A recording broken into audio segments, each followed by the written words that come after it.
आज युवाओं से जुड़े एक गंभीर विषय पे मैं आप लोगों से चर्चा कर रहा हूं। हम लोग दिनों दिन देख रहे हैं कि पिछले कुछ वर्षों में युवाओं में आत्महत्या के मामले कई गुना बढ़े हैं। मैं कुछ वर्षों पहले देखता था कि ये जो आत्महत्या की घटनाएं थीं ये महानगरों में होती थीं, लेकिन अब देखा जा रहा है कि इससे जो अपने छोटे छोटे गांव हैं वो भी अछूते नहीं रहे हैं। मैंने ये मुद्दा इसलिए उठाया है कि पिछले कई दिनों में मैंने देखा है नए नए युवाओं ने आत्महत्या कर ली, जिनमें कुछ मेरे परिचित भी थे। मेरे गांव में भी कई युवाओं ने आत्महत्या करके अपनी जान दे दी। भीगती मसों और फूलती नसों के दिनों में एक युवा निपट अकेला बैठकर अपनी मानसिक स्थिति पर रो रहा होता है। उसका कोई सपना टूट जाता है, फिर वो एक ऐसा फैसला लेता है जिसे लेने का उसे कोई हक नहीं होता है। वो एक पेन लेता है, एक कागज लेता है और एक खत लिखता है। खत में लिखता है कि मेरे पास इसके अलावा कोई रास्ता नहीं बचा था, मुझे माफ करना, और वो फांसी के फंदे पर झूल जाता है। मैं आज उसी खत का जवाब देने की कोशिश कर रहा हूं। मेरे विचार में आत्महत्या कोई समाधान नहीं है।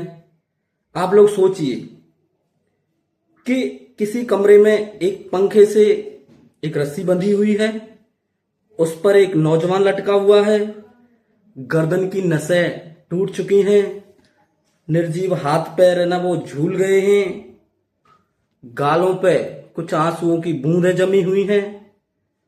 वो लड़का एक बार को तो मर गया, लेकिन उसकी फटी हुई आंखें उसकी मां का कलेजा बनकर हमेशा के लिए जिंदा रहेंगी। उसकी गर्दन की टूटी नसें उसके बाप के दिल के टुकड़े का तार बनेंगी जो अब कभी नहीं बजेंगे। गालों पर जो आंसू सूख चुके थे वो उसकी बहन की आंखों से बहा करेंगे, और उसके झूलते हुए हाथ पैर हमेशा भाई की हिम्मत को तोड़ेंगे। और गुस्से में लिया गया ये फैसला और जैसे कई युवाओं को ऐसा करने के लिए प्रेरित करेगा।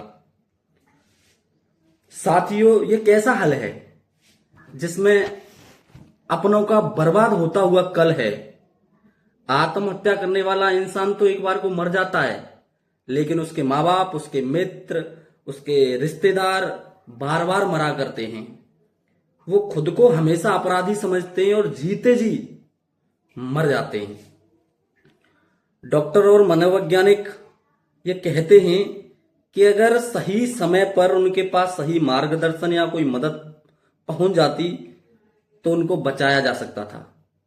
100 में से 80 आत्महत्याएं ऐसी होती हैं जिनका हमें पहले से ही संकेत मिल जाता है। हम सभी की ये जिम्मेदारी बनती है कि हमारे आसपास ऐसे जितने भी लोग हैं जो मानसिक तनाव से ग्रस्त हैं, उनकी बातें सुने, उन पर भरोसा करें, उनका मार्गदर्शन करें। ये कोई मनचाही मौत नहीं है, ये एक अनचाही मौत है। मरना उन्हें भी अच्छा नहीं लगता है, लेकिन मुझे लगता है मरना कोई समस्या का हल नहीं है।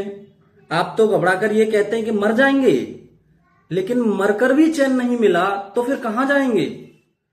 जो लोग मानसिक तनाव से गुजर रहे हैं और कभी उनके मन में ऐसे ख्याल आते हैं, उनसे मैं बस इतना कहना चाहूंगा कि जब ऐसे ख्याल आए तो अपनी आंख बंद करके अपनी मौत का मंजर देखना। अपनी लाश के पास बेसुध पड़े माँ बाप, रोती कलपती बहन और धाड़े मारते हुआ अगर भाई नजर आता है तो इसी को जीने का बहाना बना लेना।